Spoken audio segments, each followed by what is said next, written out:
Guys, today we are discussing the famous Parents and Grandparents Sponsorship Program. October 2020, the Canadian government made some changes to the Parents and Grandparents Sponsorship Program, and in this video, I am going to discuss all those changes. And more importantly, this particular video is going to be the sole one video that will give you all the information that you need if you want to sponsor your parents or grandparents. My name is Sahil and I'm a regulated Canadian immigration consultant, and be tuned till the end of this video.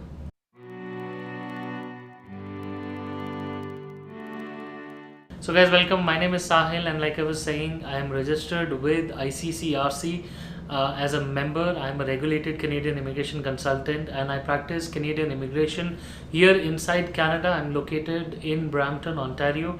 Guys, just a quick request to make: if you are watching this video for the first time and if you are on the channel for the first time, we request you to hit the subscribe button and hit the bell icon so that whenever we post a new video about Canadian immigration, any vlog, any program or delivery related updates, then you will be the first one to know through a notification. So hit the bell icon, subscribe to the channel and share this video with all the people you think are looking forward to Canadian immigration, any PR, visa, refugees or citizenship related services.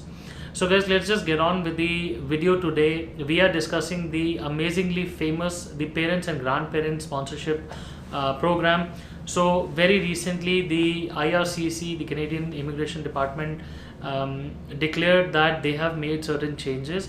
So until this particular, until today rather, today is the 13th of October, the IRCC was running this program until under various techniques and the various programs that was running.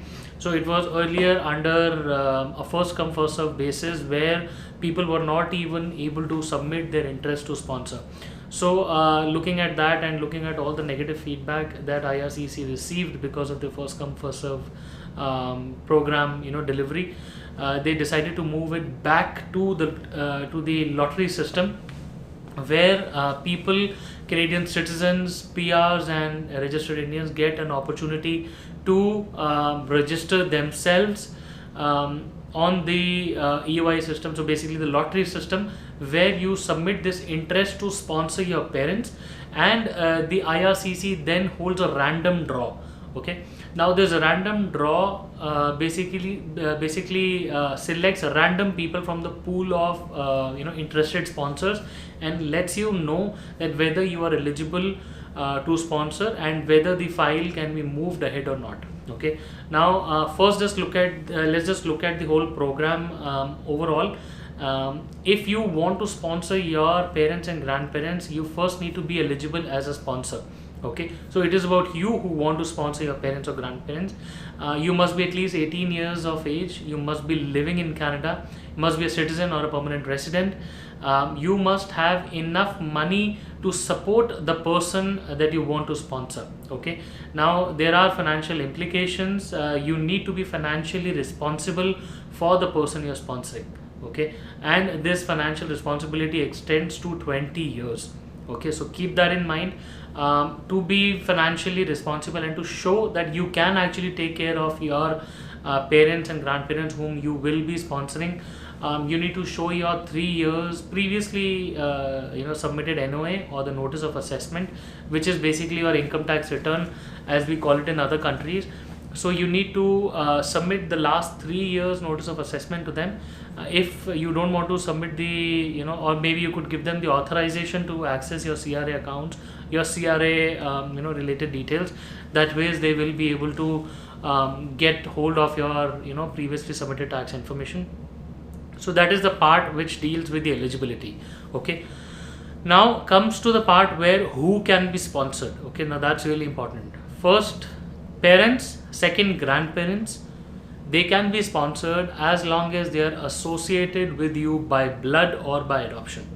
Okay, now when you sponsor a parent or a grandparent, they might have further dependent children. Okay, so which in turn would be your brothers, your sisters, your half brothers, half sisters, or maybe step sisters, step brother. So if that is the case and if they are of the dependent age, then you will eventually be sponsoring your parents, grandparents, and then their dependent children as well. Okay, so it's these are the people whom you can sponsor. Okay, now first we discussed that you had to be eligible. Second, who could be sponsored. Now the person you are sponsoring has to be eligible to become a PR as well, right? So to look at their eligibility, there is nothing else. I mean, they don't have to meet any education or other requirement, except they need to be admissible to Canada, right? They should not have committed any crime, or they should not be inadmissible under the other sections of IRPA, which is immigration actually. So the essential requirements here would be the medical reports, the police clearance, and the biometrics, right? So with these three submissions, and obviously the other forms and everything, the IRCC will establish the eligibility for your parents and your grandparents. Okay. Now apart from that, the whole process is I would say fairly simple, but then intricate at the same time, because it's really detail oriented and you need to take care of a lot of details. And also, just to let you know that if you want us to take care of your parents and grandparents file, we would be happy to do that. We are licensed. I am actually licensed to, and I'm authorized to represent you in front of IRCC for any immigration related case. So in this particular case, if you want to sponsor your parents, you can, if interested, you can always reach out to us. My details are in the description box. So like I was saying, that if you want to submit, if you are interested to sponsor, the first step will be to submit your interest to sponsor form with IRCC. You're actually placed in a pool where the random selection, the random lottery sort of a system takes place, and IRCC will reach out to you by email telling you whether you have been selected to sponsor or not. Okay, so it's as simple as that. You will be notified through email, like I said, but then the whole process once invited could take about 20 to 24 months.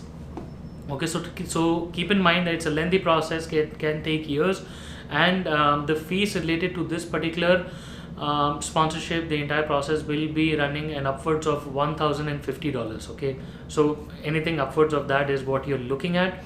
Also, while the time your parents are being sponsored, you could also apply for a super visa for them, right, which can be extended later for the entire time that the file is undergoing the eligibility and the whole processing. The parents could still be living with you, so that is another option if you want them to come and live with you while the file is under processing. So next part is where we discuss that what happens when somebody is actually invited to apply. Okay, now IRCC gives you 60 days if and when you are invited to apply. So that is when you actually put together all the documents and send it ahead to IRCC. Keep in mind, this time is inclusive of any courier, this is a paper-based application, so any courier related, no hand delivery is allowed. So all of that time is inclusive in this particular application, so keep that in mind. Also, if you need any extension, so let's say a lot of people would not be having their 2020 NOAs. So in that particular case, you would be submitting your previous notice of assessments, and you would be given time extension to submit your 2020 NOA and the related details of your employment and everything.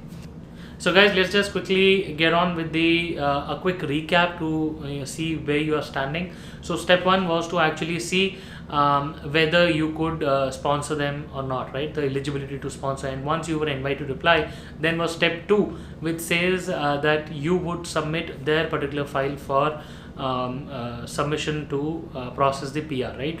And like I said, you need to submit all the documents and all the forms that are requested by IRCC, and make sure that the submission letter, the letter of explanation, and everything that pertains to any anomaly in your application is submitted well in advance. Guys, please remember, if you make a mistake while you are even submitting the interest to sponsor form, do not resubmit the application. There are steps to fix it.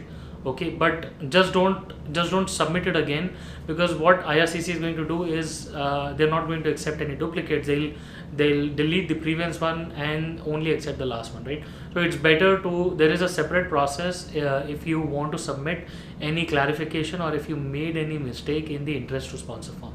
Okay guys, just for this particular 2020 PGP sponsorship, the program that's going on, the government has requested for 2018, 19 and 20 NOAs. Now I'm getting a lot of questions that we have the 2018 and 19 NOAs available, but the 2020 is still going on, we don't have it available, so what needs to be done? So the government is pretty much aware, and they've uploaded and updated this same thing on their website, that they know that you will not be able to provide 2020 NOA well until the initial few months of 2021.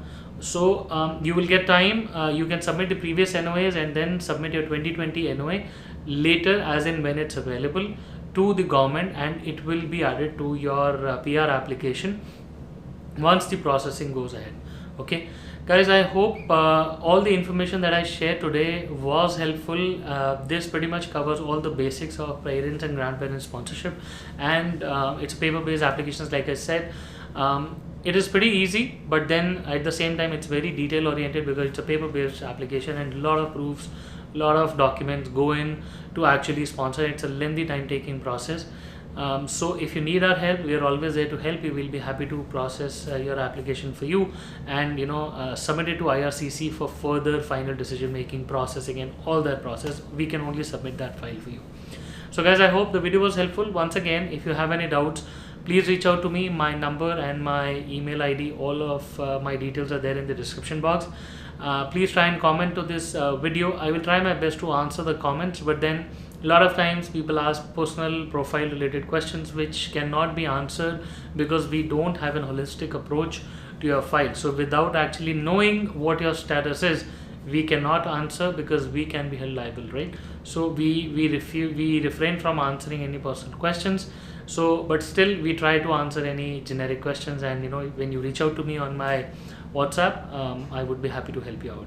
Guys, it was really nice talking to you once again. Lovely seeing you on this channel. Thanks for being a subscriber, and looking forward to being of help anytime soon. See you soon in Canada.